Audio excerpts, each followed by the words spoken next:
So Pac-Man plug-and-plays. Who hasn't played one of these? You slap a week's pay worth of double A's in them and you're playing peak Namco arcade classics. The ones from Jakks Pacific are the ones everyone remembers and really the only ones worth bothering with. There were 5 main editions that were released from 2003 to 2008 with some revisions and bundles released in between. Here I've got 3 from Jakks Pacific and 1 from Bandai Namco themselves. In this video I'll be taking a look at the plug-and-plays that I have, plus a rabbit hole that I was sent down while doing some research for this video. And what better way to start than with the Namco Connect and Play released in 2012.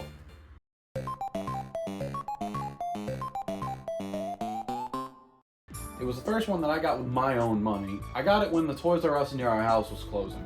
It has your usual suspects: Pac-Man, Debug, Galaga, Galaxian, Mappy, Xevious, and New Rally X. However, it also has some more obscure stuff like Pac-and-Pal, Super Pac-Man, Pac-Man Plus, and Pac-Man 256?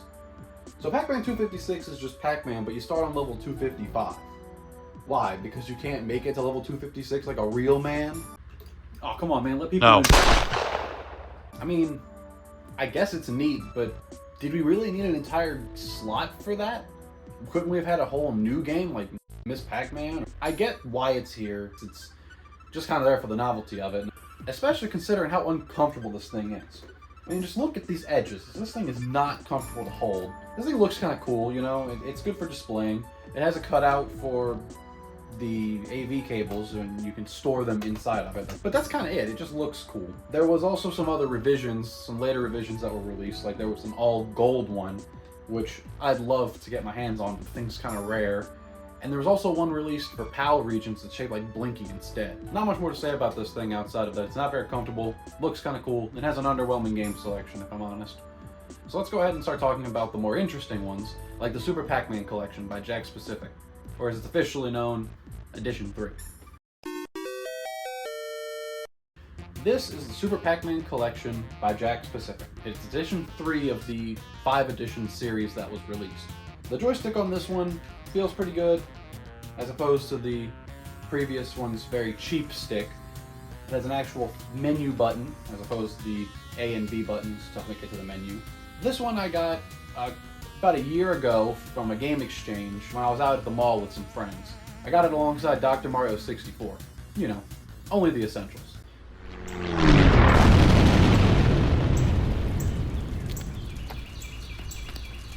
At least I have Dr. Mario 64 and my... Oh no. Fun fact about this thing, it was released in 2006 when I was 2 years old. I know that made a lot of you feel old, and I'm sorry. It only has 4 games, but as you could guess, they're all Pac-Man related. Pac-Man, Pac-Man Plus, Super Pac-Man, and Pac-and-Pal. If it didn't have Super Pac-Man, then that'd be something else. Unlike the Connect and Play, this thing's actually pretty comfortable. The roundedness on the bottom makes it pretty easy to hold. The button is perfectly placed, and the stick probably only feels the way it does because of wear and tear.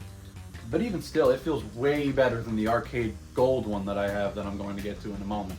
That thing is shot. Speaking of things that are shot, the sound. The sound on this thing does not work for some reason. I was going to fix it, but due to the stickers that are on it, it's not exactly feasible. We all know once you unstick a sticker, it's never going to stick the same again. Something else I really appreciate about this is just how it looks. Just with the colors and everything, the red, white, and blue. I really like this a lot. I like the stickers on the side. I like this cabinet coin slot thing. I'm not sure what to call this, but I like this. This is really neat. And the joystick has a little cutout for Pac-Man. It looks really cool. This thing's really solid. If it weren't for the broken sound and worn joystick, this might be probably my favorite plug-and-play that Jakks Pacific made. Next, let's talk about Edition 4 of the Jakks Pacific plug-and-plays, the Arcade Gold, featuring Pac-Man.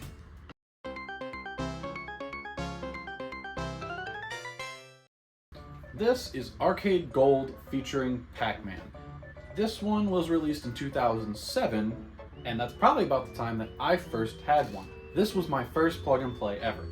Not this specific one I have in my hand. That one was destroyed by my little brother. This stick is shot. It has such a massive dead zone. It's really unfortunate. It's not very comfortable in my adult hands, but the button is well placed, much like the Super Pac-Man one. Yeah, I quite like the design of this thing. I really like the mold on the top. It's a really nice touch. This also has the menu button, which I appreciate a lot and makes getting back to the game select menu very easy. It features the same games as a Super Pac-Man plug-and-play, but also some new ones, most notably Bosconian, Debug, New Rally X, and Galaxian. I find the inclusion of Galaxian over Galaga particularly interesting, considering that I don't think there's a single soul on Earth who prefers Galaxian over Galaga.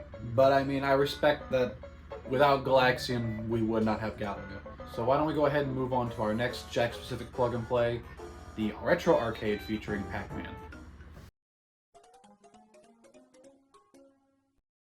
This is the Retro Arcade featuring Pac-Man. It is officially known as Volume 5 in the series it was released in, and was released in 2008. I also had this one when I was a kid. It was bought by my grandma for us to have something to do when we went to her house. The stick feels perfect, has that nice click, and it snaps back to the middle perfectly. A and B buttons feel great. It's not super comfortable. It's probably the second most comfortable one I own, but at least it doesn't make my hand cramp. I really like how this one looks. It looks like an arcade control panel, which is kind of neat and makes sense considering this one's considered the Retro Arcade featuring Pac-Man. This console features 4 more games from Arcade Gold. The new games we have are Mappy, Galaga, Xevious, and Pole Position. Pole Position is an interesting inclusion because the top twists to act as a steering wheel, which is hands down the best way I have ever played Pole Position. Just watching my gameplay from this versus my Namco Museum video, you may notice there's a big difference in my skill level. If you're looking to play any Namco arcade games and you just want to plug and play to do it for some reason, this one is the way to go.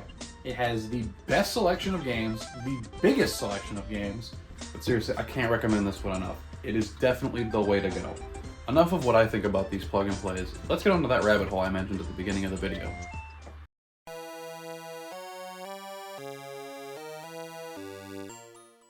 About that rabbit hole. You see, let's first explain some trivia about the Super Pac-Man collection. The Super Pac-Man collection had a canceled variant that was set to be released likely alongside of it, that had a second button, as well as most likely a game key cartridge slot. Featured alongside this variant at a 2006 Toy Fair demo, we can see Junior Pac-Man as a planned inclusion. Whether that had been as a cartridge or built in, not sure, more than likely a cartridge. Interestingly, the game key copyright information is still on the copyright splash screen for this console. The port shown off at Toy Fair 2006 was likely never released because of the then ongoing legal battle with Miss Pac-Man and more than likely also the other stuff that Midway illegally created. If you thought that was interesting, wait till you see this. On both of these, as well as many other Jack-specific plug-and-plays, not just the Pac-Man ones, with the input hold up, hold A, press down, you can access a debug mode. I was going to say a hidden debug mode, but considering it's this easy to access, I wouldn't exactly call it hidden. Now, this debug mode has some interesting stuff. What I personally found most fascinating was in the sound test. Here you can find music and sound effects for not only Miss Pac-Man,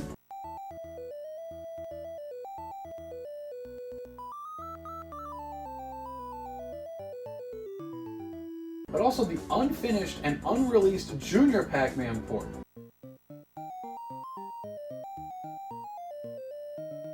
Finding Miss Pac-Man in these really isn't that surprising, considering that Hot Gen did make a Miss Pac-Man port.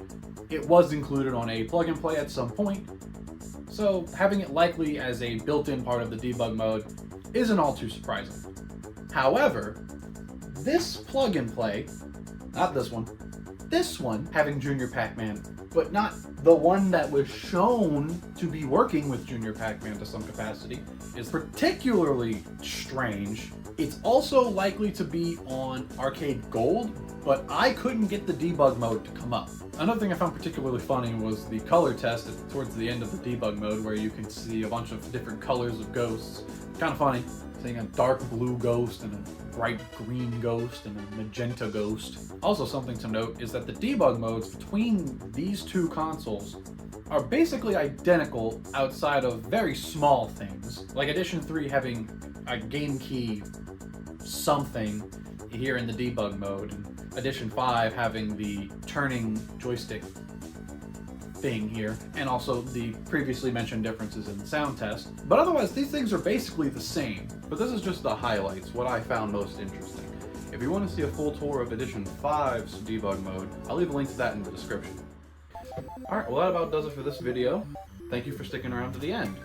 I had a lot of fun making this video, and I learned a lot about plug and plays that I didn't know going into it. So I hope you learned something too. I'd like to shout out the Pac-Man wiki authors, and especially the ones that work on the plug and play wiki pages. Without having stumbled across these pages, this video wouldn't have been nearly as interesting. So thanks to you guys, and links to those pages will be in the description. I would also like to shout out the composer of the music that I used in this video, Toby Comey. I hope I said that right. I used their tracks, Miru Jam and New Pac City in this video, and I want to link that in the description. Thank you for making such masterpieces. Again, thank you for sticking around to the end, and I hope to see you all later.